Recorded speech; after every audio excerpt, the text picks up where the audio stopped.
A paz do Senhor Jesus, meus queridos amigos e irmãos em Cristo, uma vez mais, aqui estamos juntos para estudarmos a palavra do Senhor nosso Deus. Esse é o canal Embaixadores de Cristo, Estudos Bíblicos, e esse que vos fala é o seu amigo e irmão em Cristo, Edmilson. Aqui estamos para fazermos aquilo que o Senhor nosso Deus nos deixou na sua palavra, né? O Senhor Jesus, ele disse: conhecereis a verdade e a verdade vos libertará. Tem alguma dúvida sobre Cristo? Cristo tem uma resposta para você. Examinai as Sagradas Escrituras, porque elas dão testemunho de mim. Vamos orar? Amado Deus, Criador dos céus e da terra, em nome de Jesus, Papai querido, nesse momento eu quero adorar o Senhor. Pai, peço perdão, perdoa as minhas fraquezas, as minhas transgressões. Peço que perdoe todos aqueles que estarão ouvindo a Tua palavra. Espírito de Deus, nos ilumina, nos dê sabedoria, nos mostra, nos revela, nos faz entender a Tua vontade para as nossas vidas. É o que nós te rogamos em nome de Jesus. Amém. Oh, glória a Deus! Bendito seja o nome do Senhor Jesus. Vamos estudar a palavra do Senhor nosso Deus. Nós estaremos estudando a palavra do Senhor usando a revista das lições bíblicas da escola dominical. Nós estaremos estudando, submissa ao tema, a natureza da igreja. A natureza da igreja. É a lição de número 3. Estaremos estudando sobre... A gente está dando prosseguimento ao estudo, né? Estamos estudando, com submissa ao tema maior, o corpo de Cristo. Você que já serve a Deus, você já você adorador, saiba que você é o corpo de Cristo. O apóstolo Paulo ele deixou bem claro isso. Nós já vemos estudando sobre isso. Origem, natureza e vocação da igreja no mundo. E nós já estudamos 2 lições, né? Infelizmente, de vez em quando eu vou estar... Aliás, eu estou sujeito a de vez em quando ter que tossir um pouco aqui, irmã. Amados irmãos, a garganta não está 100% boa. Já estudamos sobre a origem da igreja, imagens bíblicas da igreja, e vamos estudar hoje sobre a natureza da igreja. O texto áureo nos diz assim: porque assim como o corpo é um e tem muitos membros, e todos os membros, sendo muitos, são um só corpo, assim é Cristo também. Essa palavra está registrada na primeira carta do apóstolo Paulo aos Coríntios, no capítulo 12, versículo 12. Verdade prática. Conhecendo a igreja em sua natureza, nos conscientizamos da importância de fazer parte dela. Glória a Deus por isso. Inclusive, amados irmãos, nós já gravamos uma pré-introdução dessa aula. Você pode estar acompanhando aí os nossos vídeos, as nossas aulas, e você vai observar que nós já iniciamos essa lição. Porém, ficamos só numa espécie de pré-introdução. E se você quiser saber o que nós já falamos, você pode assistir essa pequena introdução ou pré-introdução dessa lição de hoje, gravada em uma outra aula. E o nosso estudo de hoje será baseado na primeira carta do apóstolo Paulo aos Coríntios, do capítulo 12, do versículo 12 ao 27. Depois você pode estar acompanhando lá, ou até mesmo lendo aí na sua Bíblia. E aí nós vamos ler aqui, vamos observar o que o comentarista nos diz na introdução. O estudo sobre a natureza da igreja deve analisar aquilo que ela é em essência. O que define uma igreja genuinamente cristã? É uma pergunta que ele está fazendo. O que define uma igreja genuinamente cristã? Evidentemente que há muitas características que mostram o que é uma verdadeira igreja, Contudo, para nosso propósito aqui, trataremos apenas de algumas delas. Por isso, nessa lição, veremos que uma igreja genuinamente cristã é confessional, ou seja, ela se fundamenta na palavra de Deus. Tem uma dimensão local e universal, ou seja, existe tanto na forma visível como invisível. E, finalmente, a igreja genuinamente cristã é una, isto é, não é dividida, pois sem unidade não há igreja. Oh, maravilha de Deus! Sem unidade não há igreja. A igreja, ela existe, a igreja somos nós, a igreja, quando a Bíblia fala que, quando nós falamos que a igreja somos nós não estamos querendo dizer que todas as pessoas do mundo, cada uma com um pensamento diferente, com um segmento diferente, com uma fé diferente, com uma filosofia diferente, adorando Deus diferente. Não estou querendo dizer que, quando eu falo que a igreja somos nós, não estou querendo dizer que todas as pessoas do Brasil e do mundo são igreja. Não. Nós já estudamos sobre isso, já falamos um pouco sobre o que é igreja. Igreja significa um povo que foi tirado de fora, de dentro para fora, de dentro para fora. Então a palavra igreja, como eu já falei, né? A palavra igreja ela é original do grego e significa eclésia ou eclesia, ou seja, tirado de dentro para fora. Deus nos tirou das trevas para a sua maravilhosa luz. Então a igreja, entre outras coisas, entre outras finalidades da igreja, a igreja existe. Quais são os seus objetivos como igreja? Qual a responsabilidade da igreja, as tarefas da igreja? Por que existe a igreja? Quando foi criada a igreja? A igreja está fundamentada em quem? Sobre Pedro, sobre Jesus, já falamos sobre isso. Então, uma vez sendo igreja, nós como servos de Deus, novas criaturas, nós precisamos estar em plena comunhão uns com os outros, perdoar, amar, tolerar, orar uns pelos outros. E o comentarista aqui ele deu uma introdução aqui, mas essa introdução que ele deu, nós já iremos comentar sobre o que ele falou aqui no decorrer da lição. Primeiro ponto, o tema do primeiro ponto diz assim: a natureza da igreja na sua dimensão confessional, fundamentada na palavra. Primeiro subponto, fundamentada na palavra.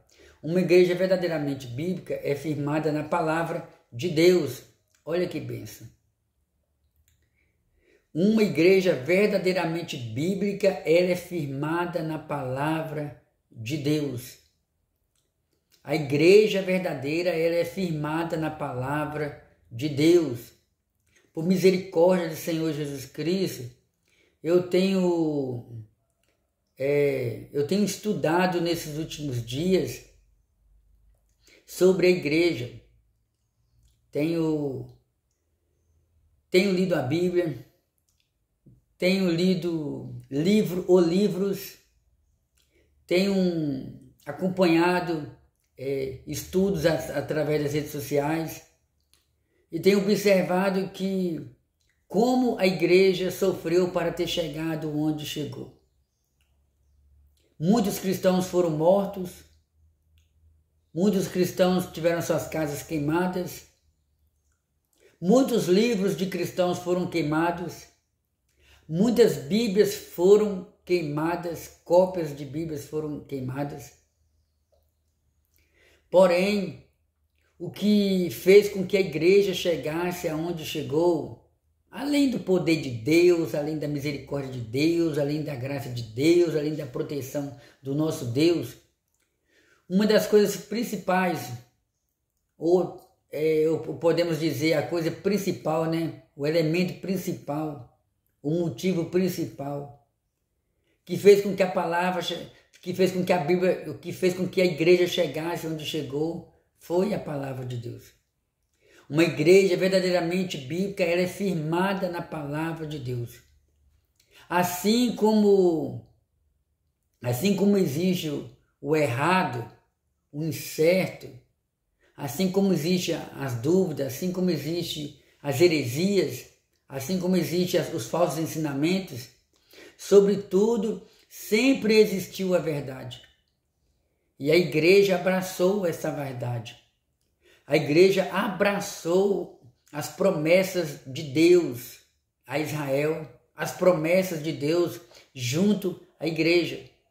E quanto mais perseguiam a igreja, mais a igreja aumentava, mais a igreja se multiplicava, porque a igreja não está fundamentada em filosofias humanas, a igreja não está fundamentada ou apoiada em homens ou mulheres, mas a igreja está alicerçada sobre Cristo, a rocha. A igreja está alicerçada sobre a palavra de Deus. A igreja está, quando eu falo que a igreja está alicerçada sobre a palavra, eu estou me referindo a Cristo, porque Ele é a palavra. O apóstolo João, no capítulo 1 do seu evangelho, ele diz: no princípio era o verbo, a palavra, e o verbo era Deus, e o verbo se fez carne, habitou entre nós, tabernaculou, habitou entre nós, e vimos a sua glória. Então João foi testemunha dessa palavra. Então, amados irmãos, uma igreja verdadeiramente bíblica era firmada na palavra. No decorrer dos séculos, quando você passa a estudar a história da igreja, você observa que foi necessário o Senhor nosso Deus levantar várias vezes no decorrer da história cristã vários homens com a finalidade de promover uma reforma bíblica dentro da igreja, porque a igreja no decorrer do século, infelizmente, por várias vezes, desanimou, entrou pelo caminho errado, entrou pelo caminho das heresias, e os reformadores levantavam a bandeira da palavra de Deus, mostravam que deveriam voltar aos princípios bíblicos e ficar com a palavra de Deus. E hoje? Como está hoje a igreja do Senhor Jesus no Brasil? Como está hoje a igreja do Senhor Jesus Cristo no mundo? Infelizmente, as notícias não são nada boas, porque tem surgido muitos movimentos cristãos ou intitulados cristãos, tem surgido muitos ministérios cristãos, muitos templos cristãos, muitas igrejas cristãs que podem até anunciar Jesus, igreja evangélica, Jesus vive, Jesus é o caminho, mas infelizmente, internamente, não estão anunciando a palavra de Deus como ela é. De tal maneira que, infelizmente, hoje em dia,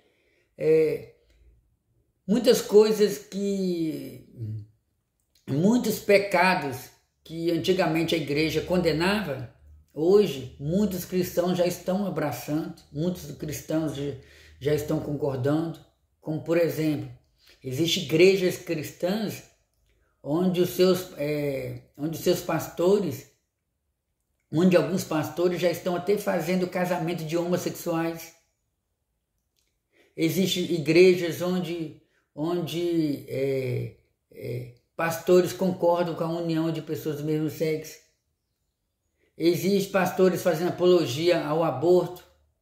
Existe caso e casos. Já vou abrir parênteses aqui. Existe caso e caso. Entre outros temas importantes que existem na sociedade e pecados que a Bíblia sempre condenou e que nós estamos vivendo numa época onde em muitos lugares a liderança não estão se preocupando em saber se essa é ou não é a vontade de Deus. E assim por diante. Então a igreja deve ser fundamentada na palavra de Deus, senão o crente passa muitos anos na igreja sem ter tido encontro com o Senhor Jesus. Senão o crente passa, quando a igreja não é fundamentada na palavra de Deus, os seus membros estão ali, mas ainda não alcançaram a libertação, não alcançaram a transformação, porque não lhes foram ensinados através da palavra que era necessário nascer de novo e viver uma vida de renúncia todos os dias. todos os dias. Do contrário, irmãos,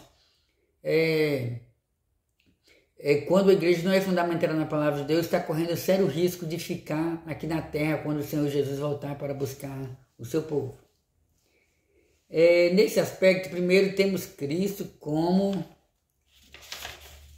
a palavra encarnada. Lembra que eu falei? Jesus é a palavra que se humanizou, isto é, Deus feito homem.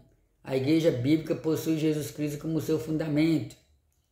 Oh, glória a Deus. Efésios 5:20. A igreja verdadeira, ela tem Cristo como seu fundamento. Vamos observar o que o apóstolo Paulo, ele falou a respeito disso, escrevendo aos crentes da cidade de Éfeso. Carta do apóstolo Paulo aos Efésios, capítulo 2, versículo 20.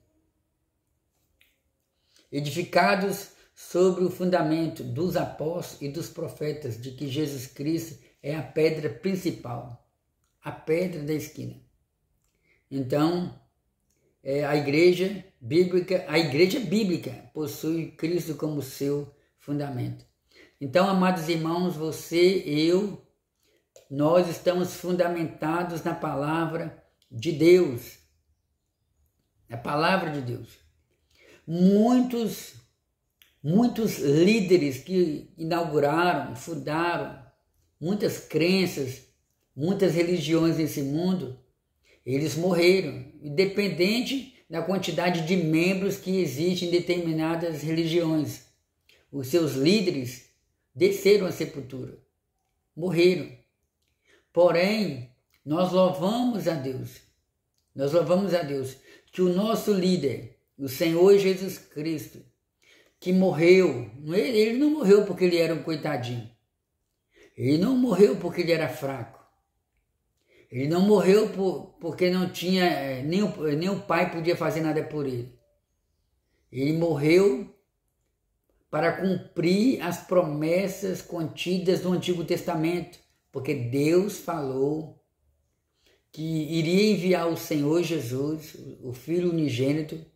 Ele veio e morreu por nós como um cordeiro morto, como um animal, porque no Antigo Testamento o pecador, quando pecava, ele não tinha livre acesso à presença de Deus. Ele chegava no tabernáculo antes da construção do templo, trazia o melhor animal que ele tinha, e aquele animal era oferecido como um sacrifício no lugar dele. Ele se arrependia dos seus erros. Ele colocava a mão, o pecador colocava a mão sobre o animal, em um ato simbólico. Aquela atitude significava que os pecados daquele pecador era transferido para o animal. Aquele animal ele era lavado, aquele animal ele era cortado, aquele animal ele era colocado sobre um altar, aquele animal ele era queimado, ele era sacrificado, ele era morto. E Deus recebia todo aquele sacrifício como é que eu posso dizer, como uma demonstração de arrependimento do pecador. E todos os animais que foram mortos no Antigo Testamento, na Antiga Aliança, eles apontavam para o futuro, apontavam para o único sacrifício que iria ser feito no futuro pelo Senhor Jesus. O primo do Senhor Jesus Cristo, o profeta João Batista, ao batizar Cristo, ele disse: eis o Cordeiro de Deus que tira o pecado do mundo. Então, o Senhor Jesus, ele morreu por nós. Ele carregou sobre si os nossos pecados. E hoje nós temos livre acesso à presença de Deus. O apóstolo Paulo, ele diz que temos um só mediador, um só intercessor. Só existe um mediador entre Deus e os homens, pelo qual importa que sejamos salvos. O nome dele é Jesus. Então nós louvamos a Deus. Nós louvamos ao Senhor nosso Deus. Que quando falamos sobre a natureza da igreja, estamos querendo dizer que a igreja foi criada por Cristo.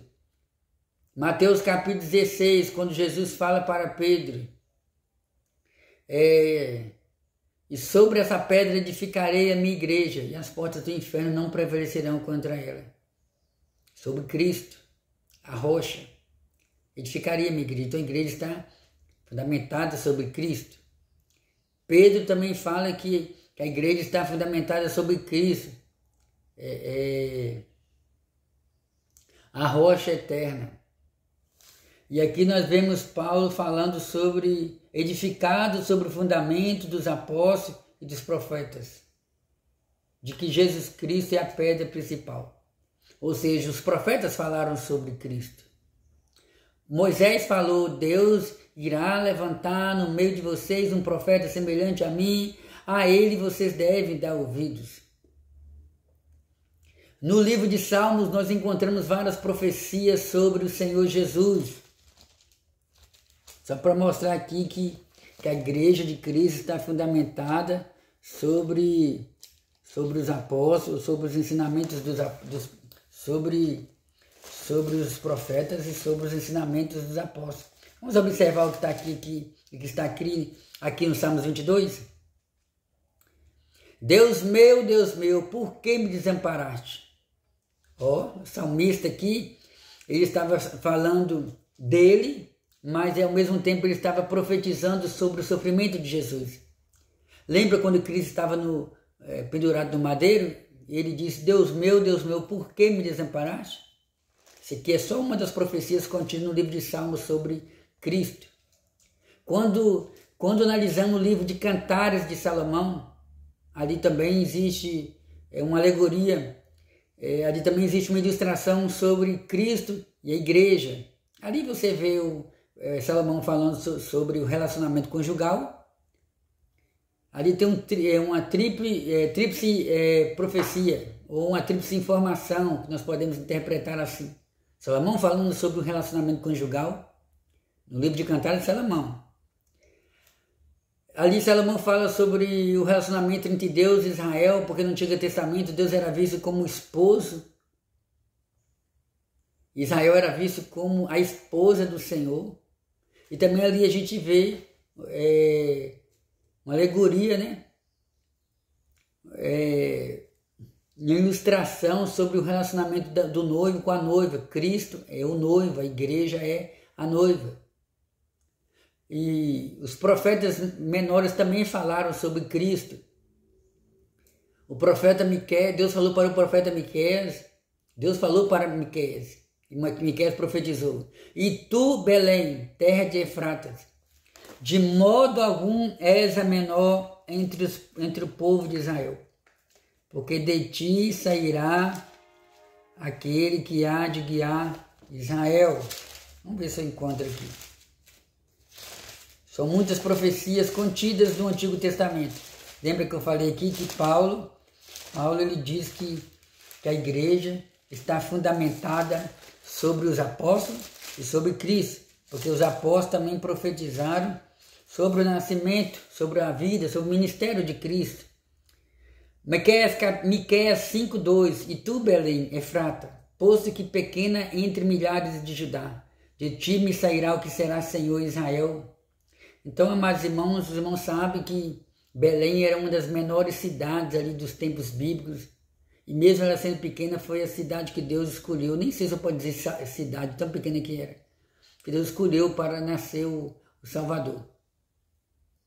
Quando lemos a palavra do Senhor, nós observamos que o profeta Isaías ele é considerado o profeta que mais profetizou sobre a vinda do Senhor Jesus. São dezenas de profecias sobre a vinda de Jesus. Vou citar uma das mais conhecidas, Isaías capítulo 53. Verdadeiramente ele levou sobre si as nossas iniquidades, as nossas enfermidades. O castigo que nos traz a paz estava sobre ele.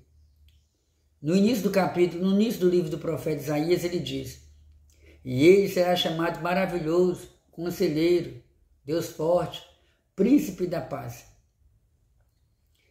Tem uma profecia também no livro do profeta Isaías profetizando sobre Jesus. Isaías diz: o Espírito do Senhor Jeová está sobre mim, porque o Senhor me ungiu para pregar boas novas. E aí nós encontramos o cumprimento dessa profecia nos evangelhos, quando Cristo chega na sinagoga para cultuar a Deus e é dada a ele a oportunidade de ler um dos livros do Antigo Testamento, né? Que não era como nós temos hoje, a Bíblia e o Antigo Testamento todo junto aqui, agrupado, direitinho, tudo lindo. Naquela época nem capítulo existia, não existia versículos. Também não existia ainda o Novo Testamento escrito. O Novo Testamento estava nascendo no que diz respeito a princípio na história. Na história. Depois é que os evangelistas escreveram o que aconteceu dentro da história. Entendeu? E Jesus leu ali o rolo do profeta Isaías. E Jesus disse: o Espírito do Senhor Jeová está sobre mim, porque Ele me ungiu. Jesus, ao entregar o livro, Ele disse: essa palavra se cumpriu hoje diante dos seus olhos. Então, amados irmãos, e para finalizar, quando Paulo fala que a igreja está fundamentada sobre os profetas e os apóstolos, tem muitas profecias, como por exemplo no livro do profeta Ageu, quando reconstruíram o templo após 70 anos do cativeiro. E os judeus, né, gente, esse templo que nem se compara com o templo nos templos passados. E aí Deus coloca uma palavra na boca do profeta Ageu e ele diz: a glória dessa última casa será maior do que a primeira. A glória dessa última casa será maior do que a primeira. E essas palavras, elas são interpretadas da seguinte maneira. Interpretada no que diz respeito ao fato de que hoje todo cristão pode receber a presença de Deus na vida dele. E também é interpretada como a presença de Cristo nesse mundo, quando Cristo entrou lá no templo, reconstruído, reformado pelo rei Herodes. A glória de Deus, que essa glória de Deus que Ageu se referia, apontava para Cristo. E Cristo, sendo a glória de Deus, um dia entrou pelas portas do templo ali em Jerusalém, ensinando a palavra do Senhor. Na carta aos Hebreus, no seu primeiro capítulo, versículo 1, o escritor ele diz: havendo Deus antigamente falado aos nossos pais pelos profetas, a nós nos falou nesses últimos dias através do seu Filho, Jesus Cristo. Oh, bendito seja o nome do Senhor Jesus. Então a igreja ela é fundamentada sobre o ensinamento dos profetas ou sobre as profecias dos profetas no que diz respeito a Cristo, dentro do contexto aqui. E é fundamentada sobre os ensinamentos dos apóstolos. Os apóstolos andaram com Cristo. A palavra do Senhor nos diz em Atos dos Apóstolos que a igreja ela crescia na doutrina dos apóstolos, na oração e no partir do pão. Só isso aqui já daria introdução para um outro estudo falando sobre fundamento da igreja. Então Jesus falou: as portas do inferno não podem prevalecer contra a igreja. O diabo pode aprontar o que for, pode matar crente, pode tentar impedir que o evangelho chegue até outros países, até outras localidades e assim por diante. Mas existe o Deus no céu que tem um projeto em suas mãos e esse projeto está se cumprindo, queira o diabo ou não. Uma igreja verdadeiramente bíblica é centrada em Jesus. Jesus é a pedra angular. Uma igreja verdadeiramente bíblica, ela deve ter Jesus como centro das suas atenções. Essa igreja deve ter Jesus como seu cabeça. Não é o que o pastor pensa, não é o que a missionária acha, não é o que o membro acredita que deve ser, mas sim devemos analisar o que Jesus fala. O que Jesus fala sobre aquele determinado assunto? O que Jesus falou sobre aquele problema? Como resolver aquela situação à luz da Bíblia Sagrada? Então, uma igreja genuinamente bíblica, ela deve ser centrada em Jesus. Ou uma igreja verdadeiramente, ou uma igreja que se considera uma igreja verdadeira, ela deve ser centrada na pessoa de Jesus. Jesus disse: estarei convosco todos os dias. Onde estiver 2 ou 3 reunidos em meu nome, eu estarei presente. Vou para o Pai, mas eu rogarei ao Pai que envie o Consolador, o Espírito Santo. A palavra inspirada. Se não existe igreja verdadeira sem Jesus, da mesma forma não há igreja verdadeira sem fundamentação bíblica. Se não existe uma igreja verdadeiramente, vou colocar aqui para ficar melhor, né? A gente tá. Se não existe uma igreja verdadeiramente, se não existe igreja verdadeira sem Jesus, da mesma forma não há igreja verdadeira sem fundamentação bíblica. Irmãos, existem tantas heresias nesse mundo. Irmãos, e hoje nada fica escondido. A princípio, nada fica oculto, escondido aos olhos do Senhor. Mas o que eu quero dizer? Eu quero dizer que hoje, através das redes sociais,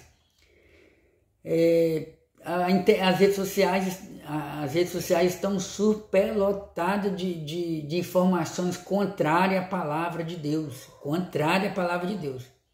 O que é de vídeos que tem na internet, que são propagados na internet.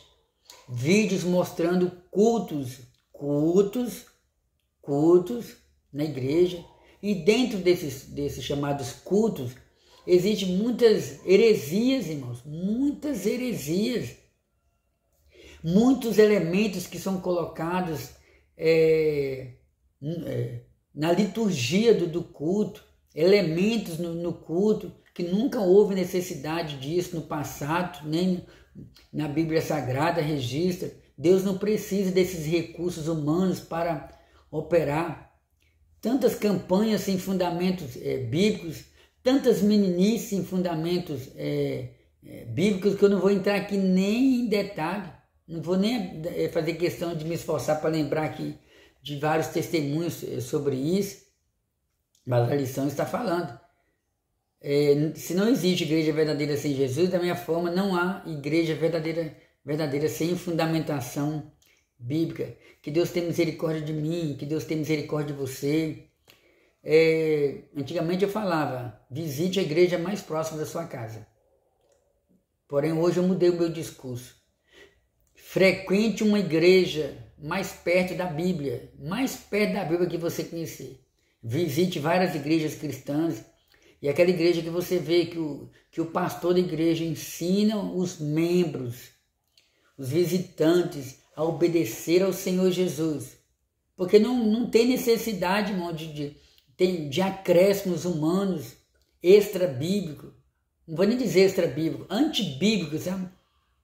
Porque às vezes é extra-bíblico, mas é uma coisa moderada. Uma coisa que não é vista como pecado, não causa escândalo. Mas tem muitos cultos com liturgias antibíblicas, irmãos, que tem desagradado muito os olhos do Senhor, nosso Deus. É habitada pelo Espírito Santo, é o segundo subponto. Habitada pelo Espírito Santo. A igreja é habitada pelo Espírito Santo, dirigida e capacitada por Ele. O Espírito Santo é a força motriz da igreja. Na verdade, a obra do Espírito Santo começa no seu trabalho de convencimento do pecador. É o Espírito que convence o ser humano do pecado. Sabia? É o Espírito Santo que produz a obra regeneradora. Então, a igreja, ela é habitada pelo Espírito Santo. Tem uma observação aqui, né? É o Espírito Santo que produz a obra da regeneração. Lucas diz que o Espírito Santo abriu o coração de Lídia. Aí vemos uma obra poderosa do Espírito Santo. A palavra do Senhor nos diz que o apóstolo Paulo, ele chegou num determinado lugar e foi orar. E aí encontrou com Lídia. E Paulo pregou a palavra para Lídia. E o Espírito Santo abriu o coração de Lídia, vendedora de púrpura. E o Espírito Santo convenceu Lídia que ela era pecadora e que ela precisava de Jesus. O Espírito Santo, ele é uma pessoa. O Espírito Santo, ele nos convence.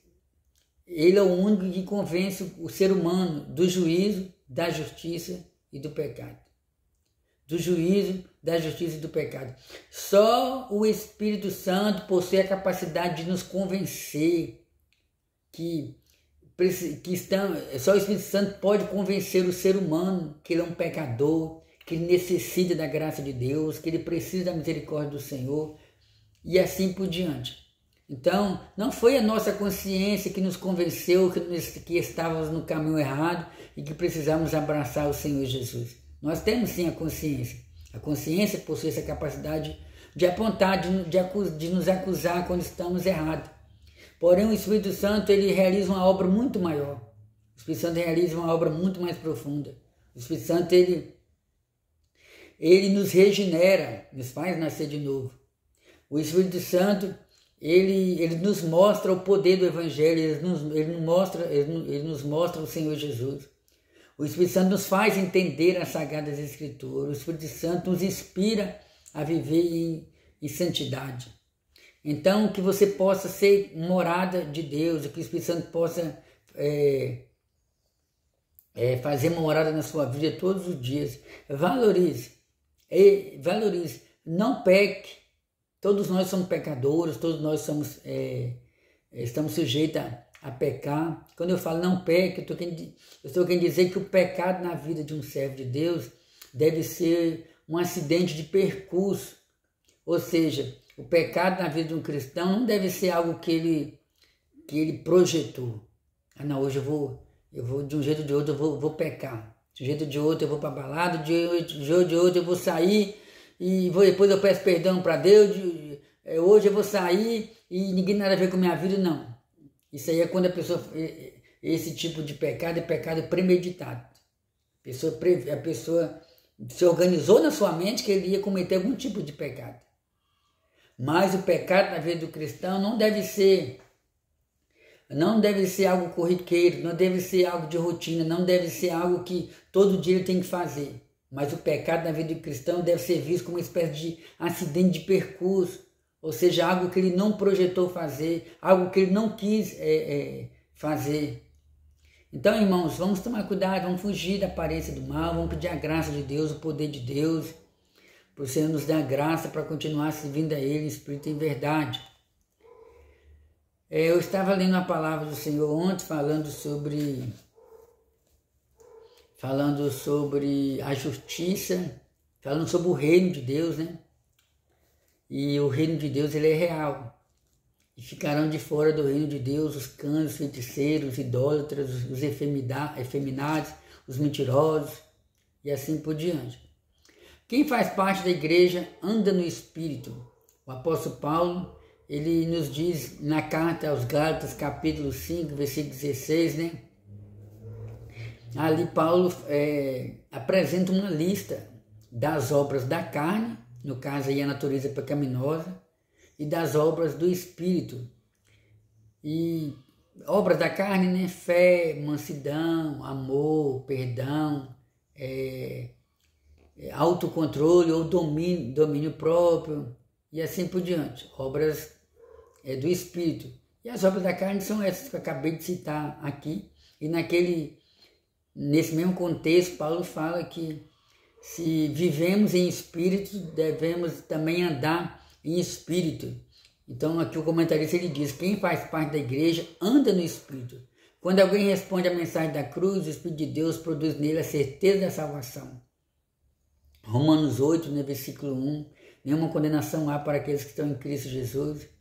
Agora, regenerado, o cristão passa a andar ou ser dirigido pelo Espírito. O fracasso na vida espiritual está no fato de não andarmos na esfera do Espírito.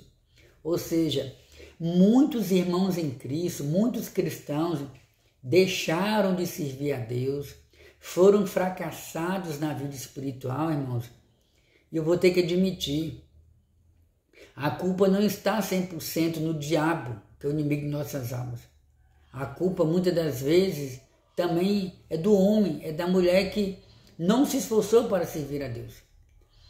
Dias atrás, eu estava realizando um trabalho de evangelismo aqui no bairro, eu e uma equipe de fé, e me deparei com um rapaz, esse rapaz nos chamou, né? Ore por mim, porque eu estou afastado da igreja. E aí ele, sem pedir nada, sem falar nada, sem pedir nenhuma explicação, não falando nada para ele, ele próprio fez questão de falar para a gente: irmãos, eu deixei de servir a Deus, eu saí da igreja e eu não culpo, e a culpa de eu ter saído da igreja não foi do meu pastor, não foi dos obreiros e das obreiras da igreja. Eu saí da igreja e a culpa não foi dos irmãos da igreja. Eu saí da igreja a partir do momento que eu deixei de orar, deixei de jejuar e com certeza deixou de praticar a palavra de Deus, deixou de meditar na palavra de Deus. E aí ele diz que a partir do momento que ele deixou de jejuar e orar, ele foi enfraquecendo. Conclusão, irmão, ele deixou de andar no Espírito, ele deixou de viver no Espírito. E aí, na nossa vida espiritual funciona assim: aquela parte que for mais alimentada, essa prevalece. Se a pessoa procura alimentar mais a carne, com os prazeres que agradam os olhos, os ouvidos, o coração, os prazeres do mundo, automaticamente a natureza pecaminosa vai se sentir mais fortalecida, mais alimentada e vai querer cada vez mais mergulhar no pecado. Quem alimenta a sua vida espiritual com jejum, com oração, com a Bíblia, com cultos, com a palavra de Deus, com a obra de Deus, ele vai se sentir um gigante na fé. Então, o comentarista está falando aqui: o fracasso na vida espiritual está no fato de não andarmos na esfera do Espírito. Ande na esfera do Espírito. Ande em Espírito. Segundo ponto, a natureza da igreja na sua dimensão local universal. Local invisível. Você sabia que existe a igreja visível e a igreja invisível? Você sabia que existe a igreja local e a igreja universal? Tudo isso está fundamentado, todas essas palavras estão fundamentadas, ou esses ensinamentos estão fundamentados na palavra de Deus. Local invisível é o primeiro subponto aqui do segundo ponto. Biblicamente, podemos falar da igreja em relação à sua dimensão espacial, isto é, em relação ao local ou ao espaço geográfico. Ela pode ser vista e sentida. Esse aspecto da igreja existe localmente. Então, irmãos, não vou ler todo o comentário, mas quero te dizer que existe a igreja local. A igreja local é aquela igreja a qual eu congrego, você congrega. A igreja local é aquela igreja do bairro, é aquela igreja da avenida. A igreja local é aquela igreja, suponhamos, igreja Assembleia de Deus, igreja Deus é Amor, igreja Maranata, igreja Universal, Igreja Mundial do Poder de Deus. Estou citando um exemplo aqui de igrejas locais. Igreja local é aquela igreja do bairro, é aquela igreja visível, é aquela igreja que você vê os crentes ali no bairro, você vai para a igreja, você vê o pastor, você vê a missionária, você vê o irmão em Cristo, você vê o membro da mocidade, do conjunto de senhora. Então, a igreja local é aquela igreja visível, aquela igreja que você vê. Nos tempos bíblicos, o apóstolo Paulo também fundou a princípio Paulo ou um dos membros da sua equipe fundou várias igrejas. Depois Paulo escreveu cartas para essas igrejas locais. Como por exemplo, tem uma observação aqui, 1 Coríntios capítulo 1, versículo 2, a igreja de Deus que está em Corinto, você vai observar isso aí. Prosseguindo, as particularidades das igrejas locais. Cada igreja que o apóstolo Paulo pastoreou passou por uma experiência diferente. Cada uma delas enfrentou problemas diferentes. E para cada uma, Paulo teve uma resposta da parte de Deus. Universal e invisível. Universal e invisível. Existe a igreja visível, que é aquela que nós vemos no dia a dia, os crentes, e a igreja invisível, que é aquela igreja que só Deus conhece os nossos corações. Só Deus sabe quem será arrebatado naquele grande dia, quem vai para o céu. A igreja universal fala daquele crente que dedicado ao Senhor. Às vezes a gente é levado pela aparência, fulano é muito dedicado. Mas só Deus conhece as obras do nosso coração. o tempo está finalizando. Então aqui a igreja, terceiro e último ponto, a igreja na sua dimensão comunitária. A igreja, ela é unida, deve ter comunhão uns com os outros, como eu disse na introdução. A unidade da igreja. Então, amados irmãos, aqui está finalizando a nossa aula, né? Esse terceiro e último ponto tem só 2 comentários. A igreja é una, a igreja na sua dimensão comunitária e a unidade da igreja. São expressões que os irmãos já estão familiarizados. Devido o nosso aqui compromisso com o tempo, quero só dizer que a igreja deve ser unida uns com os outros. Amém? Vamos amar, perdoar, vamos ajudar uns aos outros, vamos ter comunhão uns com os outros. Essa aí é uma das marcas da igreja de Cristo. É uma das características, ou deve ser uma das características da igreja. Amar uns aos outros, amar não só os nossos parentes, não só os irmãos da igreja, mas também o nosso próximo de um modo geral. Chegamos ao final do nosso estudo bíblico e eu quero convidar você a se inscrever no nosso canal. Se você gostou desse estudo, se você foi edificado pela palavra de Deus, dê o seu joinha, compartilhe essa palavra, comente, dê a sua opinião. Você tem liberdade para pedir também ou sugerir algum estudo bíblico aqui. Amém? Eu sei que uma vez tendo o canal no YouTube, estamos sujeitos a críticas. Tem as críticas destrutivas e tem as críticas construtivas. E a gente está sujeito a enfrentar tudo isso. Mas dependendo disso aí, nós estamos aqui para anunciar a palavra de Deus. Então, até o nosso próximo encontro. Um abração a todos os novos inscritos do nosso canal. Convide amigos, vizinhos para se inscrever no nosso canal. Esse é o canal Embaixadores de Cristo, Estudos Bíblicos. Eu sirvo a Deus aqui na cidade de Betim, região metropolitana de Belo Horizonte. Sirvo a Deus na Assembleia de Deus. E eu convido você a servir a Deus. Entregue sua vida ao Senhor Jesus. O apóstolo Paulo, ele falou: se com a sua boca você confessar, se no seu coração você crê que Jesus é o Senhor, esse já é o primeiro passo para você ter a salvação. Não vá pela mente dos outros, não vá pela cabeça dos